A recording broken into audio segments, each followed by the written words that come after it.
Hello, everyone, and welcome to episode 209 of Kouryer podcast. Our today's guest is Miss Mariia Bulgakova.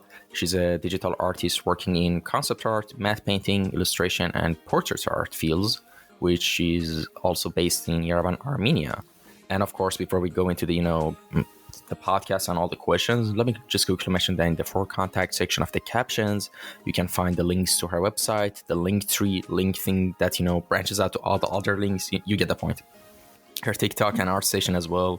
You can check it out. And of course, if you're a 2D artist and you haven't followed her page, you definitely should do now. And in any of those fields that I mentioned, especially for illustrations and stuff like that, her tips and videos are really, really valuable.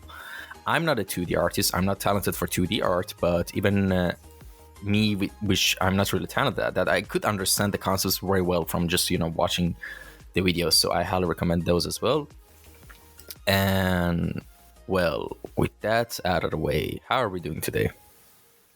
Oh, good. I was working today and I just finished my work, I guess. I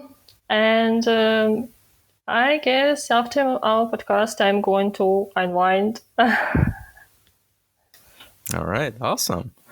And all right, so of course, before we started the podcast and our conversation, I kind of asked you, was this your first podcast? And you said yes. I was kind of excited because I'm always excited about that because I always want to get feedback, after each episode. But I think if you've listened to any of the previous episodes, you've gotten a gist of how the format of the podcast is. So let's start with the signature question of the podcast, which is, give us a little introduction on how we got into the world of visual arts and design. Basically, tell us your story of how you ended up choosing to become an artist. Like, how did you got on this journey of art and creativity?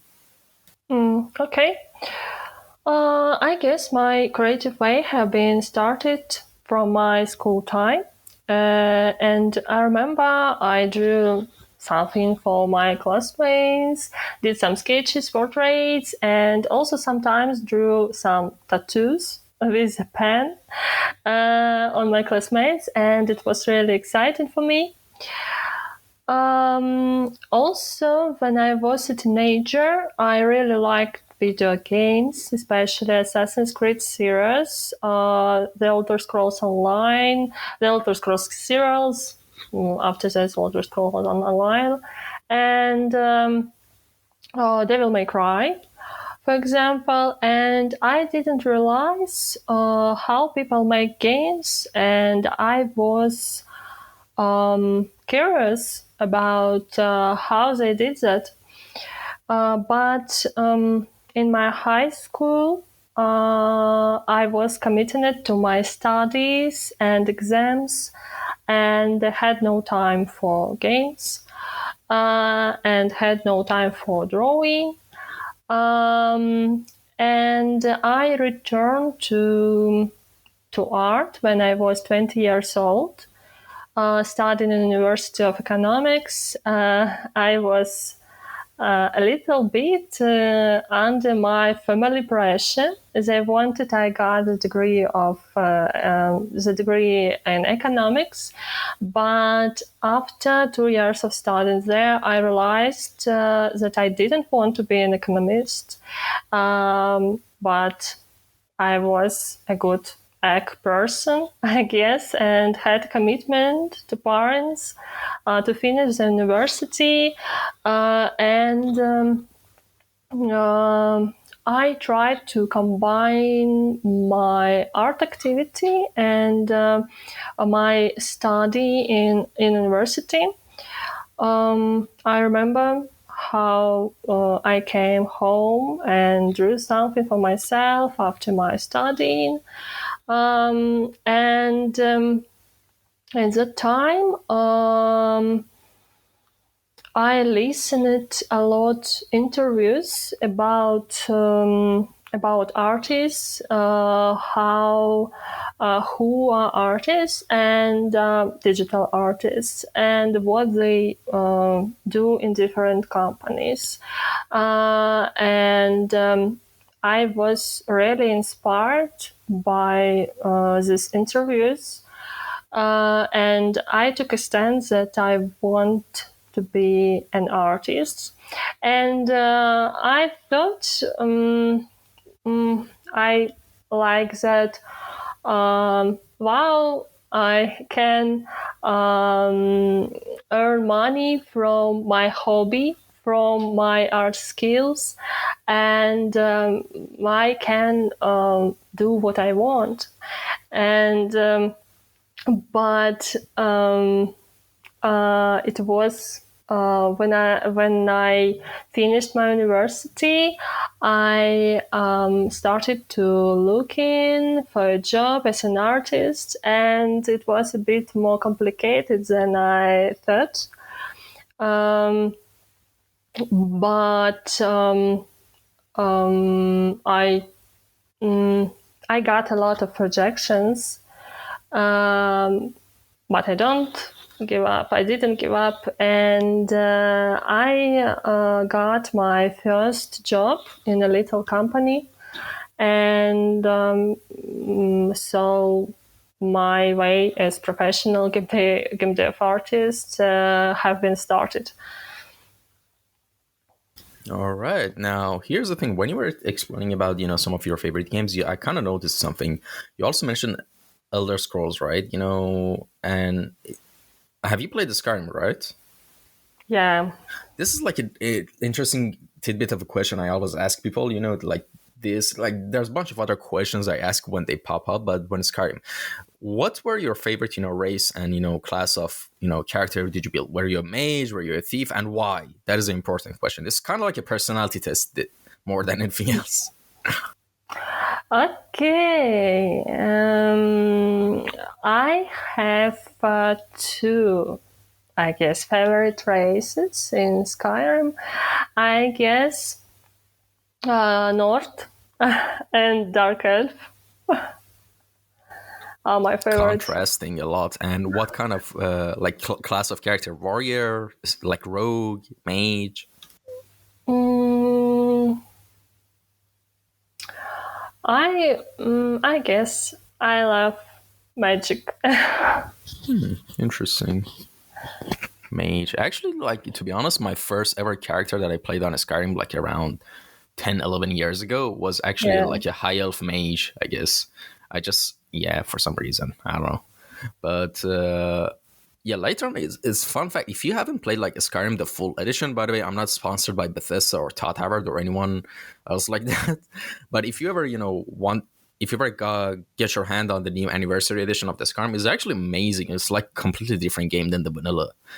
And they've kind of like, balanced the meta a lot. Like they buffed a bunch of stuff, nerfed a bunch of stuff. So right now it's not just, a stealth archer, the other ways of like, playing the game is actually much more fun. Like I've tried two-handed warrior class, which was really actually fun. And the animations were, because every attack has custom animations, but most people don't know there is, because everyone's stuck with, a stealth archer, basically.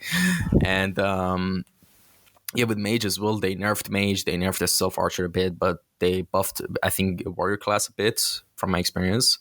But all in all, like the thing that really fascinates me about that game is that even though without any graphical mods, sometimes when you just look at some vistas or interior places, the environment looks beautiful.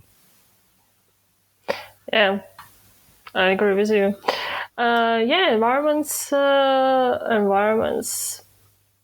looks great in Skyrim. Yeah.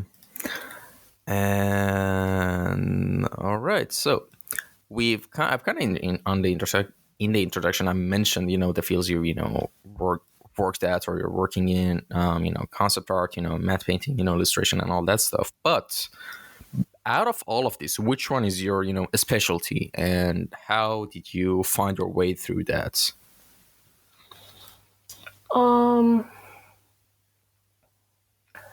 I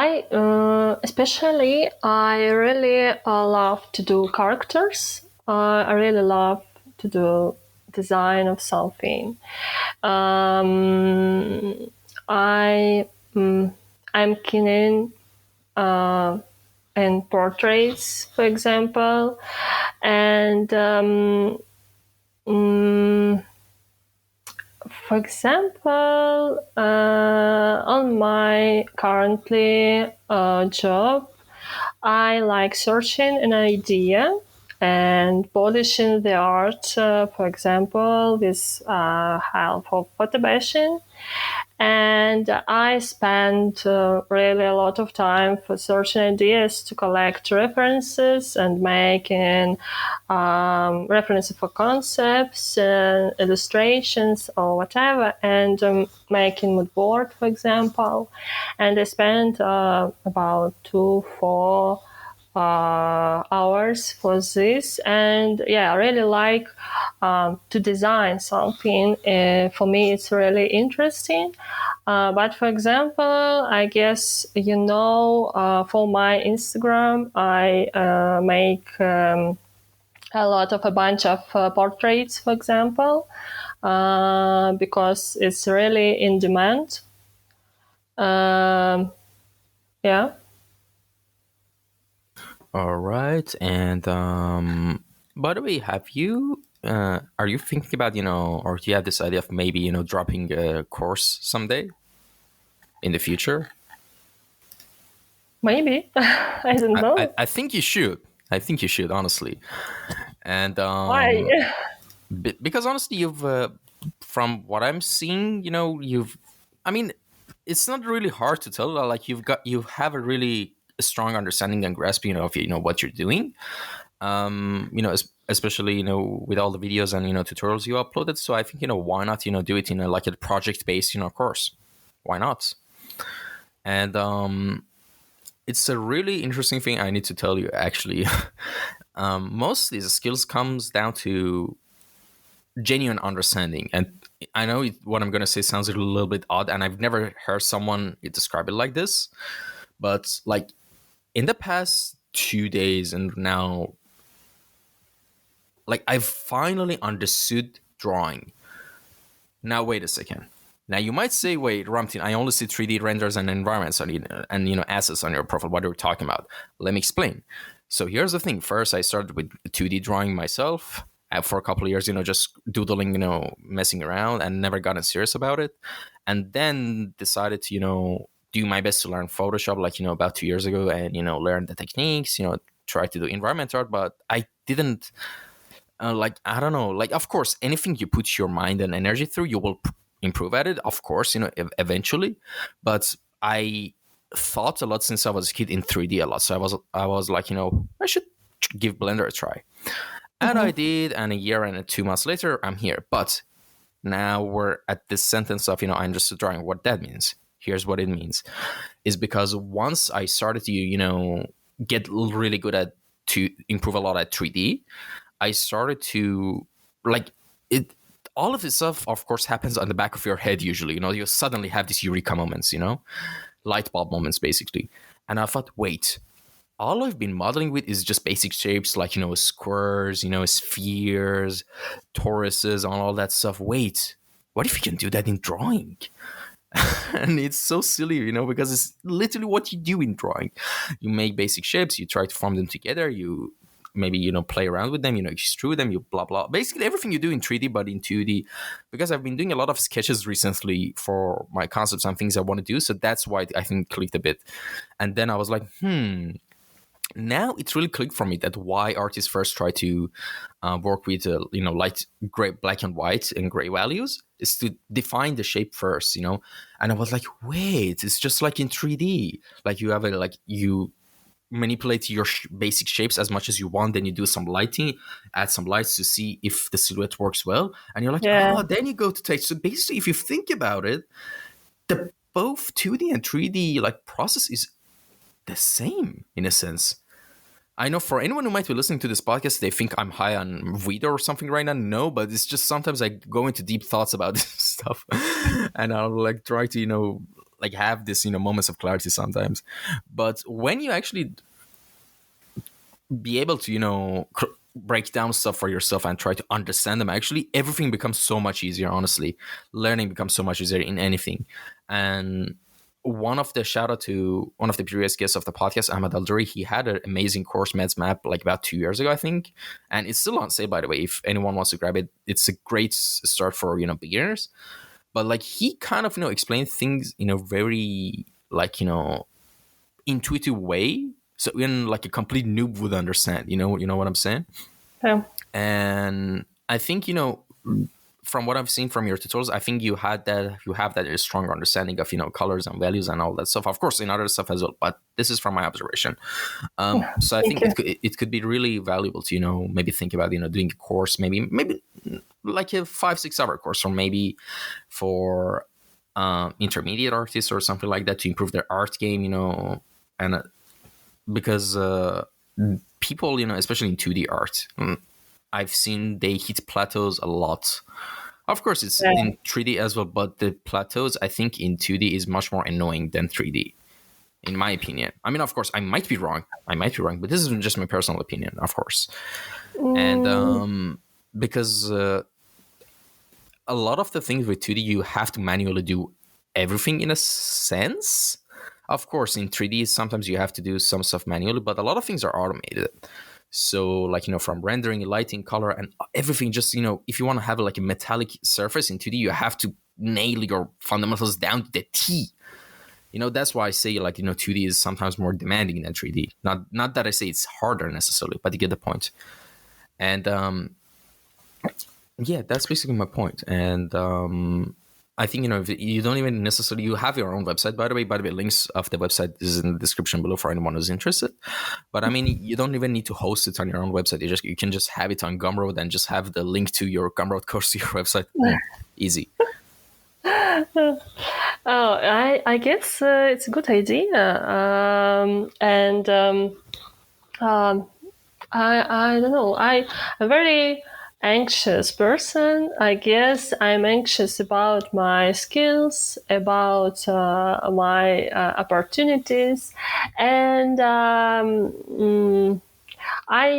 about 2 years ago, I started to regularly posting in Instagram, and amount of my followers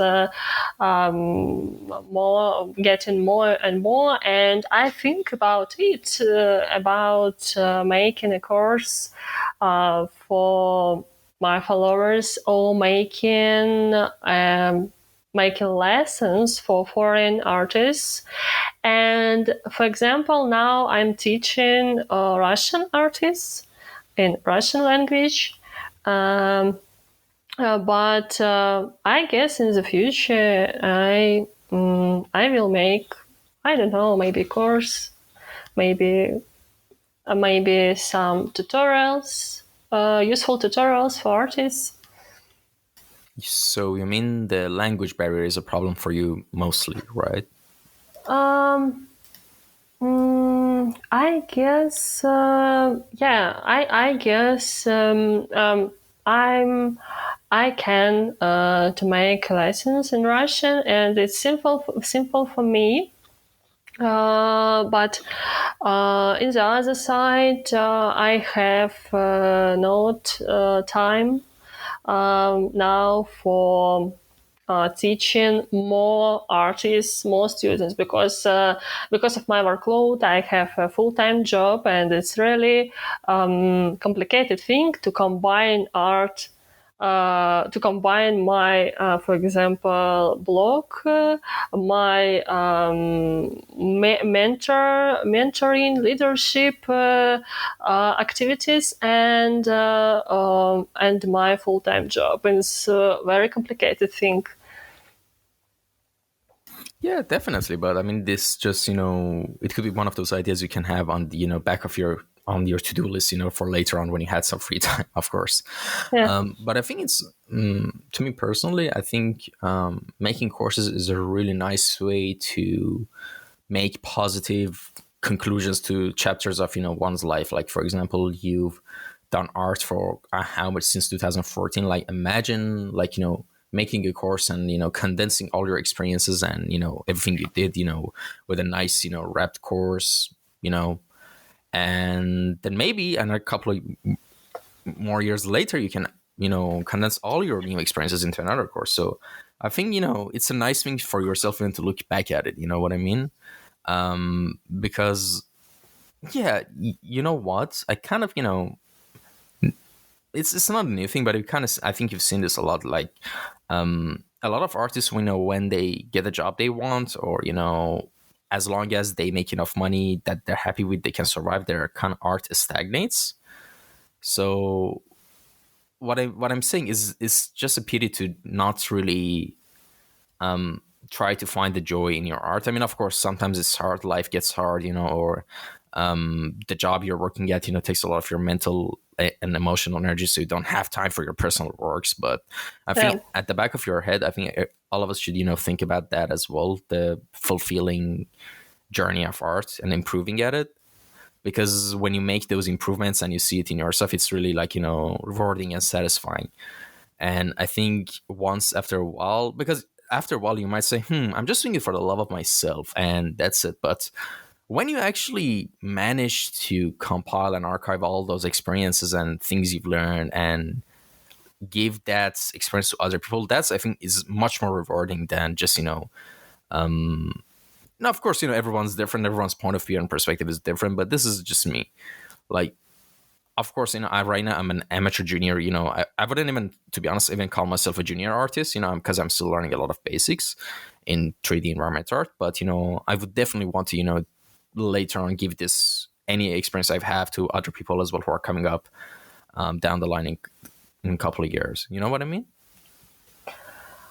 I guess when, for example, when I started my way as a digital artist, it was very difficult because when you're a junior artist, you should to learn a lot of things, a lot of skills, and it seems like you have a limited time for learning some new skills, some to improve your skills. For example, it's not just about art. For example, when we are working in companies, we can expand our skills. For example, we should improve our soft skills, our creative art skills. We should to be a team player and it's really hard. When I was a junior artist, I got a lot of feedback for my art, and it was so complicated thing, and I thought that I never be an, I guess, a senior artist, I guess a middle artist, and never be a high skill artist. And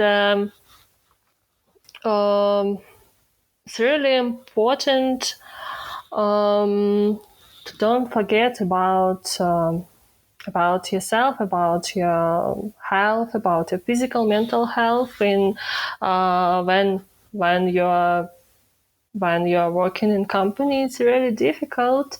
And for example, I had a situation when I got very abusive feedback for my art, and it's really frustrating thing. And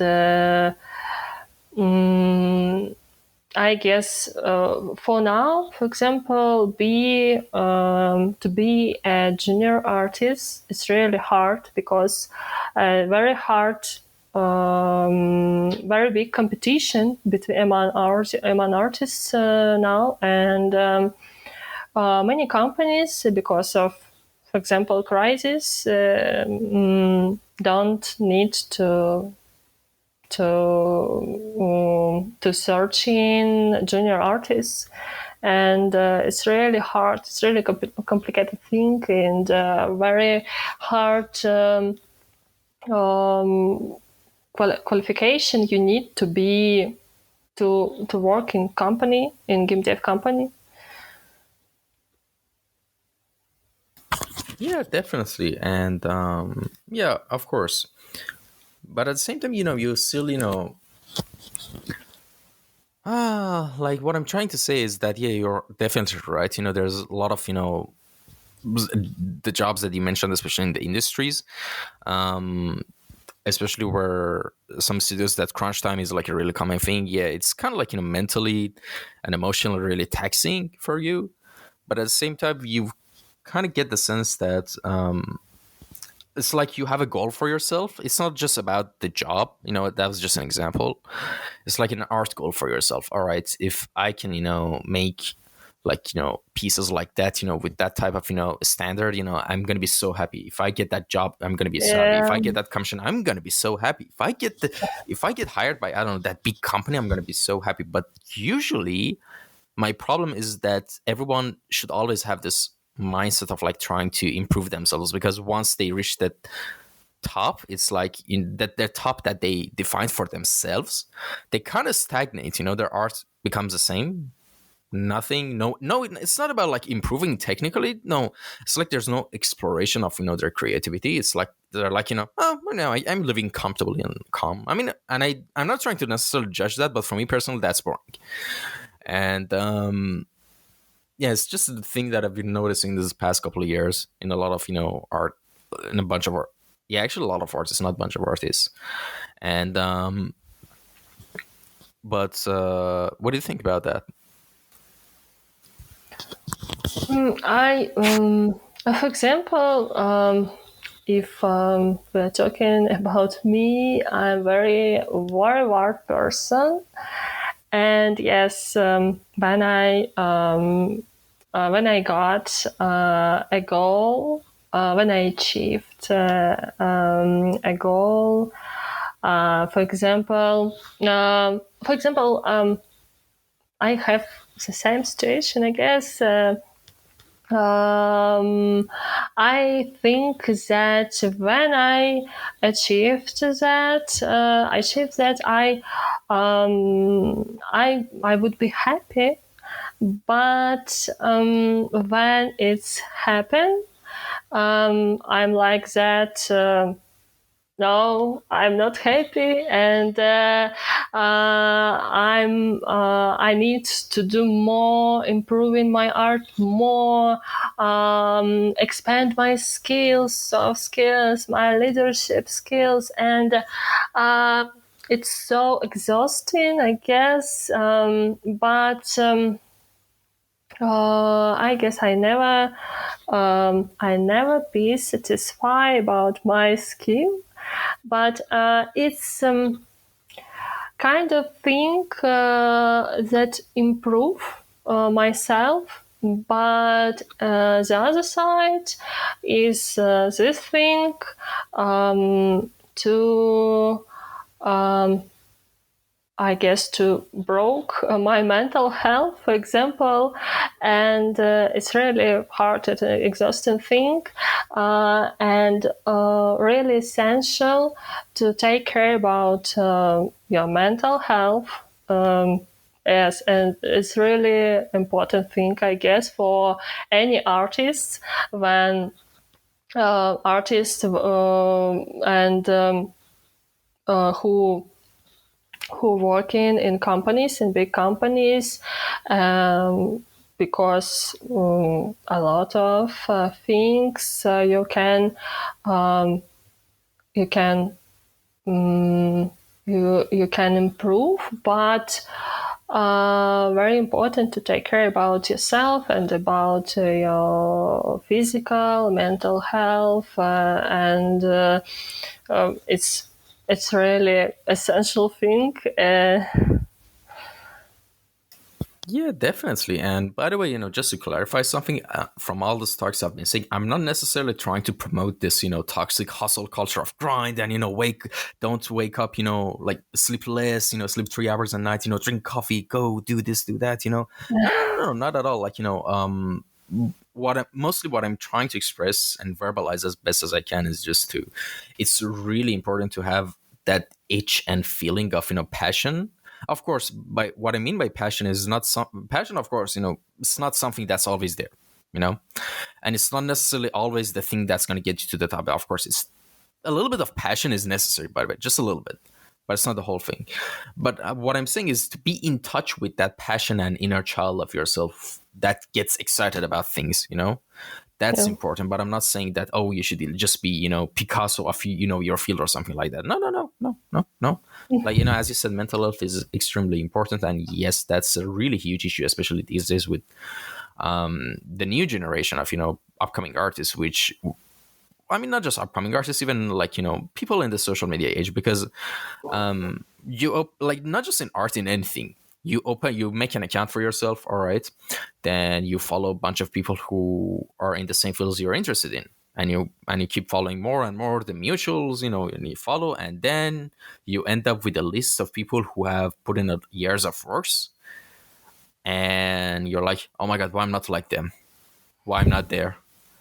And because the thing is, in social media, people put the highlights of their lives, Yeah. so and people don't really look inward in themselves and try to realize that you shouldn't pressure yourself. What you're seeing is a work in progress of decades, maybe years, and and they're trying to post the best things in their life, and that's okay. By the way, I'm not trying to shame anyone, but the thing is, you have to, like, especially as an upcoming, artist or just a professional or anything, realize that you're a work in progress as well, and you should, I think, personally, I look at myself as a work in progress. At this level, I'm where I want to be right now. The goal I have for the things I have in my head, I'm gonna be like, all right, in case I don't get in an accident or die or anything goes well, I'm Yeah. gonna get there in 3 to 4 years. So I'm not gonna worry or rush about if I'm there yet. If I'm there, no, I'm just gonna enjoy the journey and learn as best as I can. And I think Yeah. everyone should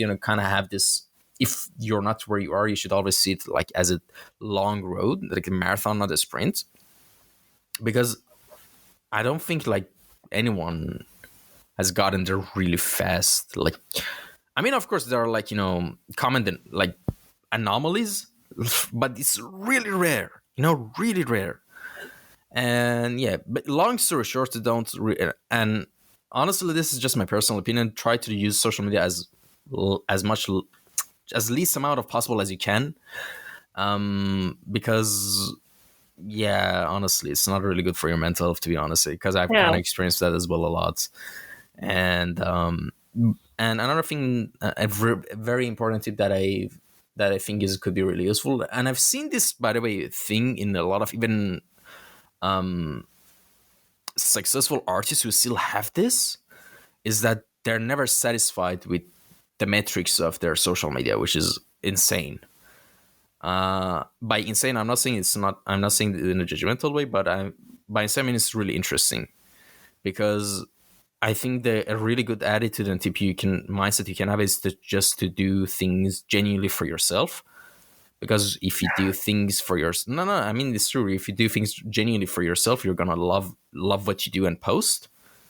You win. You don't care how many likes you get. You don't care how many comments you get. You don't really care. If you use your social media page as a journal, just use it like that. And whoever likes it, likes it. Whoever doesn't. Simple. Boom. Solved. What do you think about that? Oh, I guess it depends. It depends on each person, and it's a really individual thing. I guess. Um, for example, about me, I'm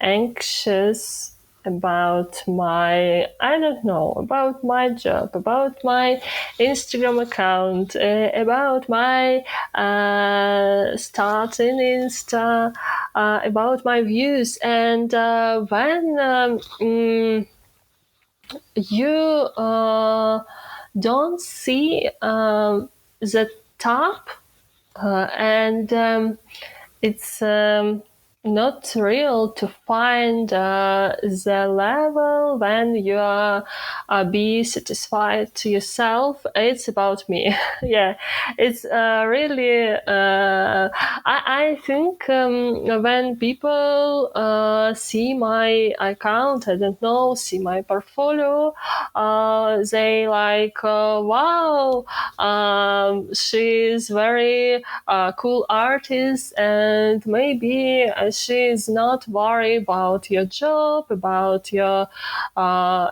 money, but it's not true about me.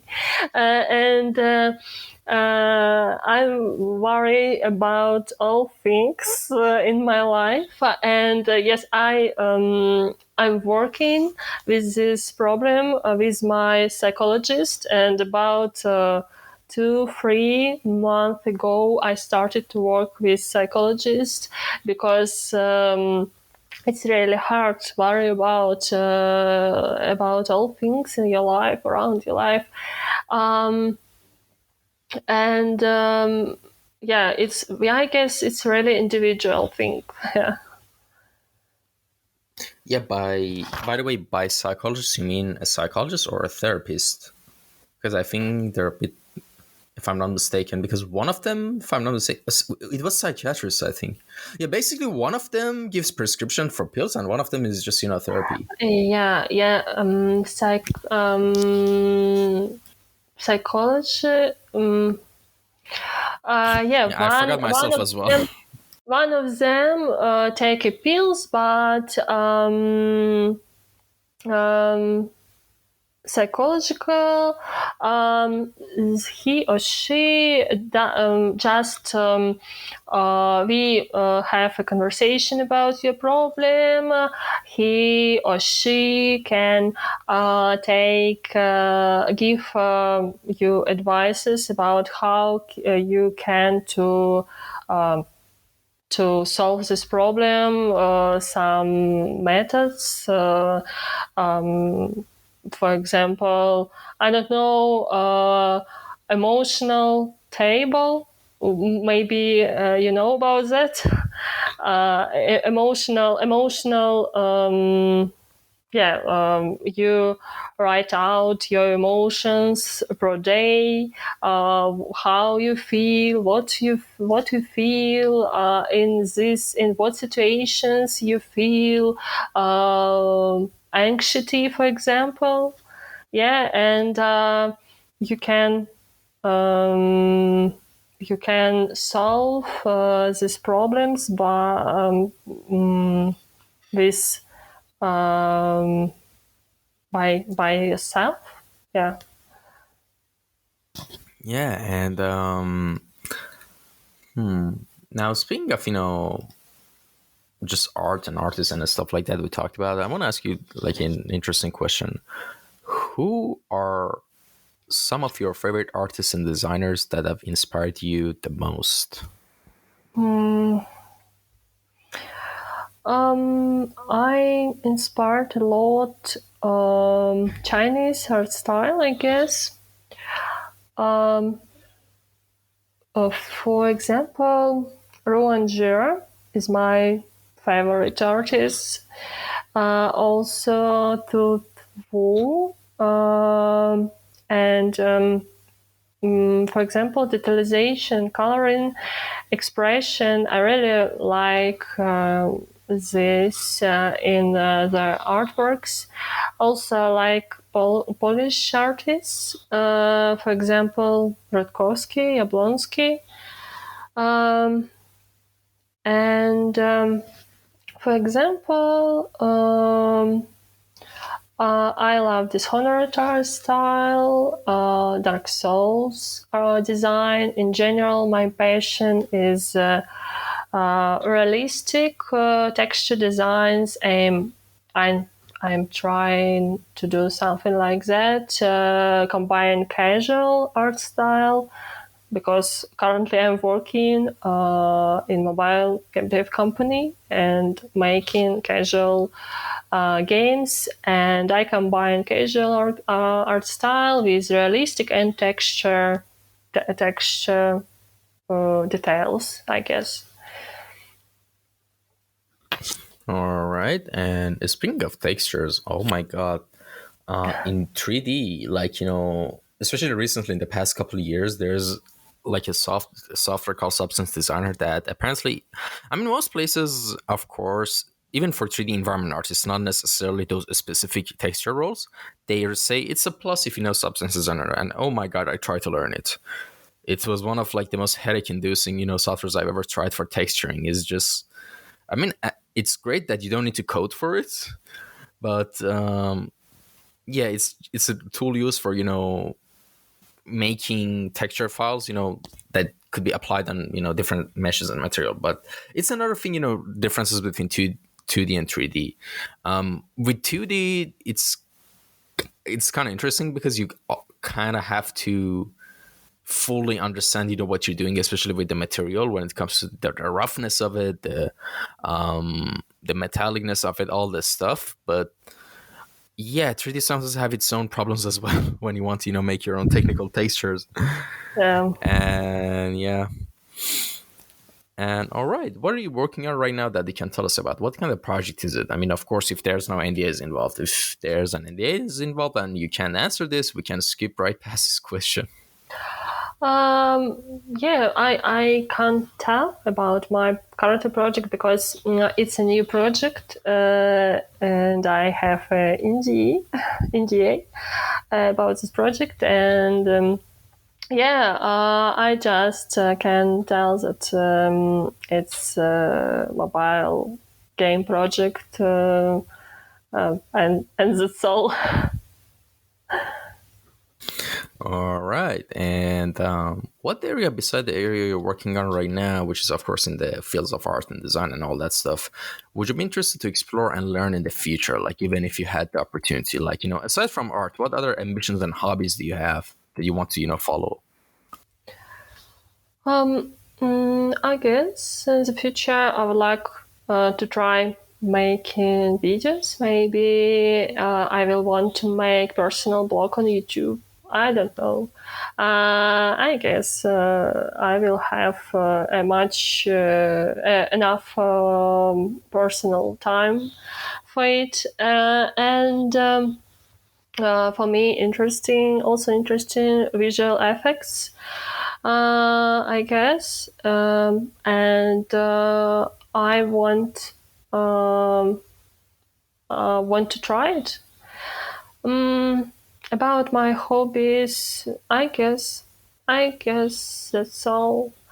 Yeah, that's all. All right. And by the way, do you have this is like a question I ask, not all yes, but it's an interesting question nonetheless.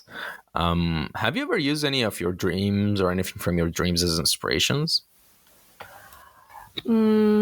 I have. I had a situation when I got a task. When I got a task with I need to do to teach. I need to do a design for object, but I didn't realize how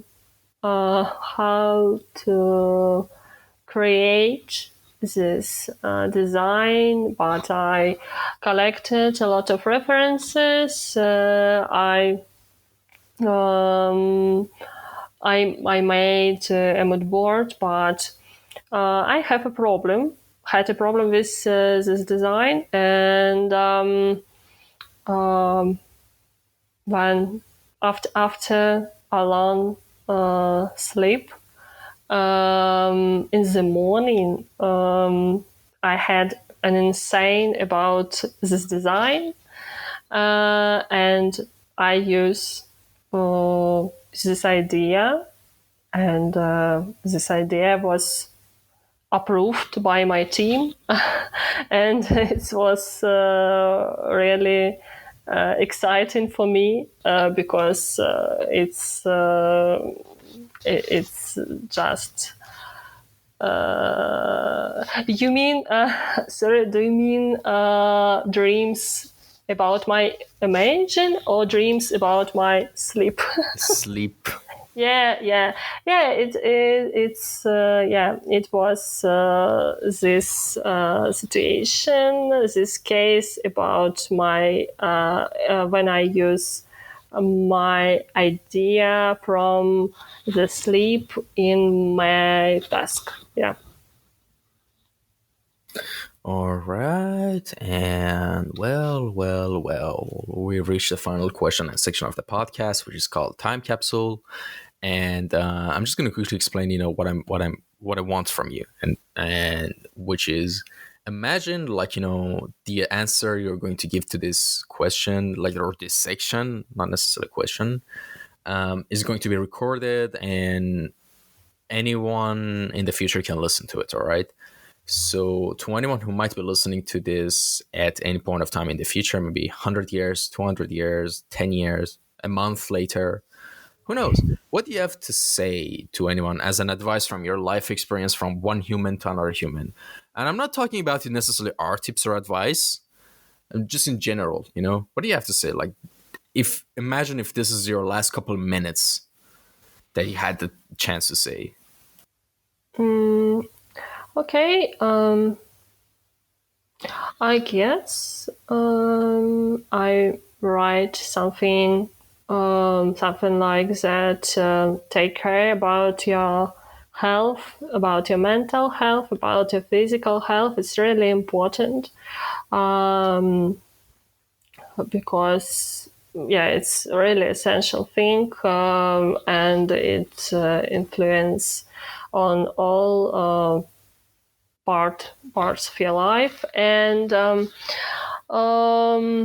don't hear don't hear somebody advices about your life, because it's really a personal, individual way. What do you want, and how